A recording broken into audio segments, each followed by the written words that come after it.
Alright, guys, here's my honest breakdown of UFL. As you know, many of you have known, .66 update was here. It also has a .66.1 patch that just dropped. It dropped a couple of weeks ago. We're almost near the end of the next reset. I just wanted to get a chance to talk with you guys a little bit about it, of my experience that I have with the game so far. So far, I'm at 252 wins, 77 draws, 168 losses. I'm sitting at Premier with rank number 56 and a season rating of 1644. So, at this point, I definitely had a lot to see what's good, what's not, and what's still broken, maybe aching to be fixed. But I want to touch these issues. I would definitely appreciate it if you guys would comment below and see if we share the same issues and headaches that this game, this wonderful, wonderful game, has brought on to us. Alright, first off, gameplay. Auto switching is still a huge problem. Ball goes in the air, doesn't matter. If I'm running with the right defender, the game says, nope, let's throw you onto the guy furthest away. Literally, it passes the player that's like next to the parking lot. It just automatically switches it for no reason when I'm already making runs to defend the ball. Speaking of which, whoever decided to put that control switch button on the player search screen, honestly, what were they thinking? Like the tiniest flick of the right stick, my player switches, and I've lost match-winning goals because of it. Literally, just one little mistake, and I feel like this should be something that shouldn't even be there, because it should be already preset the way you play your play style. You should have already have this set up and don't need that quick adjustment. It's just very useless. I don't know if some people or somebody here uses it, but I don't know. Let me know, guys. Let me know, definitely. Let's move on to the goalkeepers. They're still awful. A chipped or deflected ball, even by accident, floats over them, and they just stand there. At this point, they're not keepers. To me, they're like VIP spectators with the best seat in the house while the ball drifts into the net. Honestly, dude, I should start charging them for like tickets or something, because they're just letting balls in freely. The tactics do need work, with depth changes don't feel impactful. Some instructions are more cosmetic than functional. This is just based on my experience. I'm sure everybody has different experiences. I'm not just complaining all the time, because I've won so many games. I have a lot to say about this game. But yeah, that's just one of the things that just comes to my mind. And one more thing that's been itching my controller is the manual switching. The manual switching needs to be relative to the ball. I get it. It's relative to the player, this and that, but relative to the ball, sometimes it just helps. It makes the process more agile and definitely works better on defending. It definitely solves a lot of frustration when it comes to defending. But yeah, other games have it. FIFA has it. I'm saying FIFA like as if it was like a standard of games, you know. But it's one of these things, it's these features that I feel like it would definitely benefit more than what it would do harm. One of my favorite subjects to touch on is the toxic community and behavior that these players have. The toxic replays are just abusing. It's still a big problem. Some players force you to watch every single replay. Combine that with rat tactics and time wasting, and matches just drag out. Like, we need a skip all option or a limit on replays before this drives competition away. This thing just feels nuts. Like, I get it. Personally, me, when I play against someone like that, and it just makes me play 10 times better. than what I normally start with, because you want to have fun, you're chill and everything, and then they start with this, and you're like, oh hell no, I don't want to do this, and then you start doing it, and it just becomes a vicious cycle, and it's just my experience, of course. There are other instances where they're just so ratty that they just have you beat.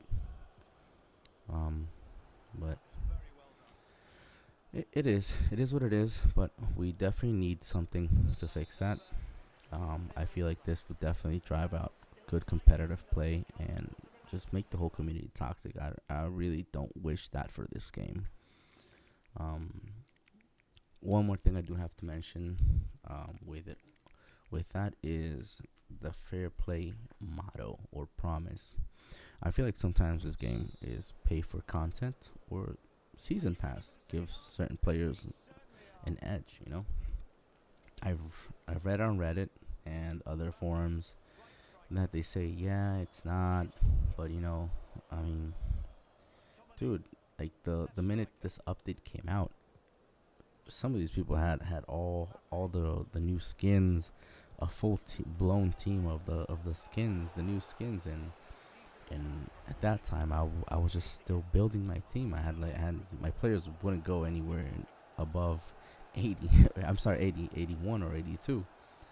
But yeah, so I had to rebuild, grind, and to compensate for all that.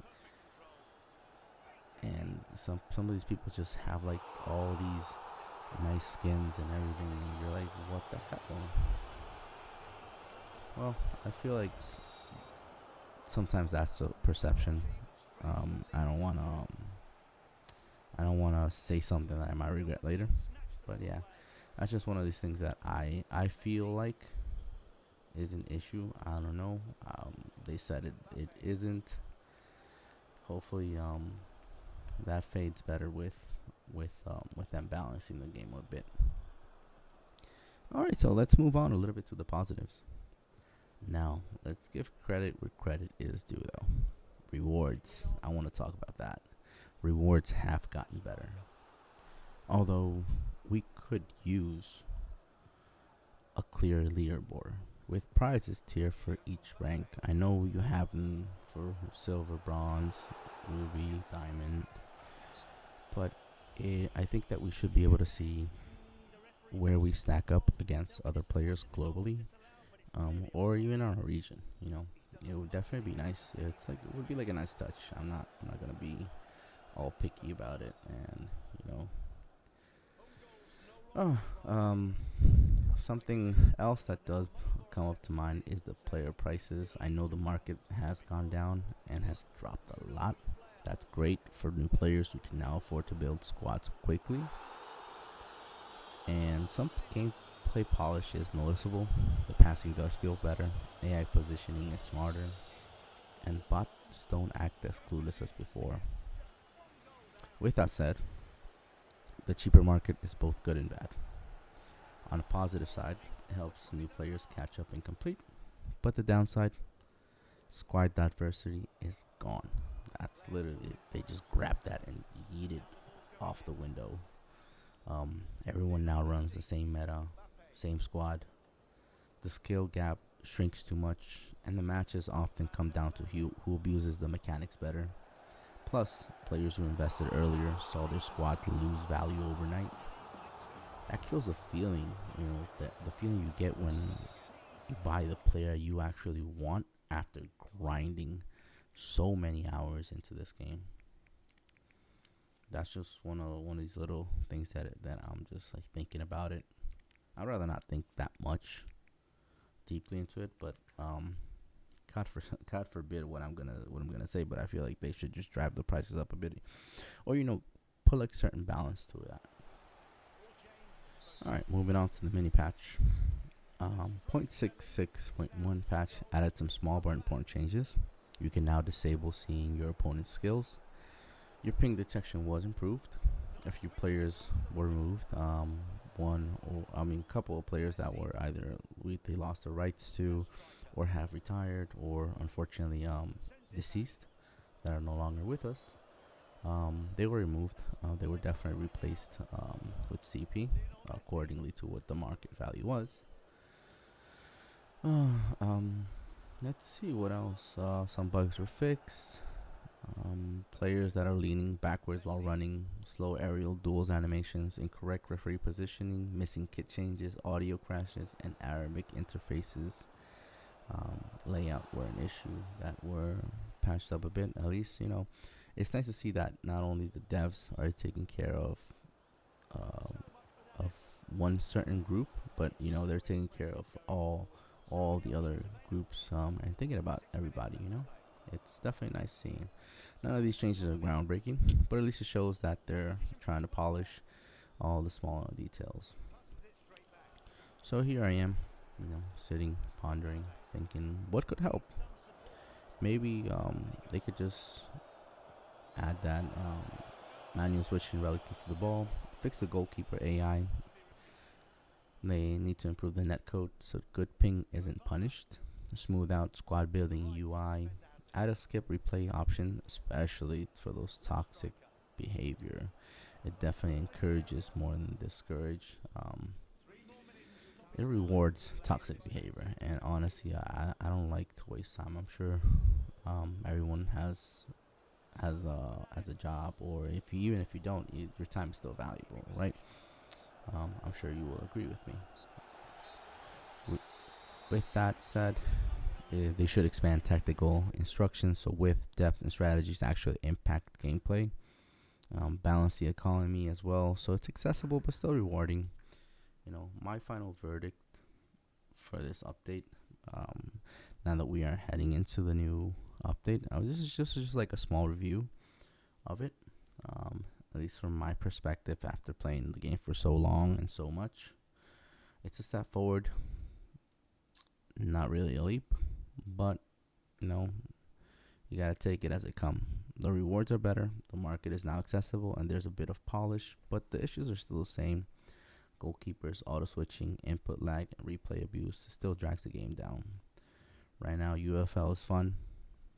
It's not really living up to its full potential. The game does have potential, but the devs need to fix some of these things to keep the good players in the game, and the bad players from actually misbehaving, especially the toxic players.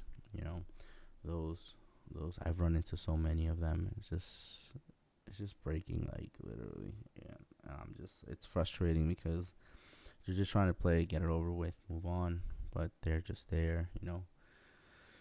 But anyways, that was my breakdown for this video. Drop a comment if you run into the same issues or if your experience has been different than mine's. Please like, follow, subscribe.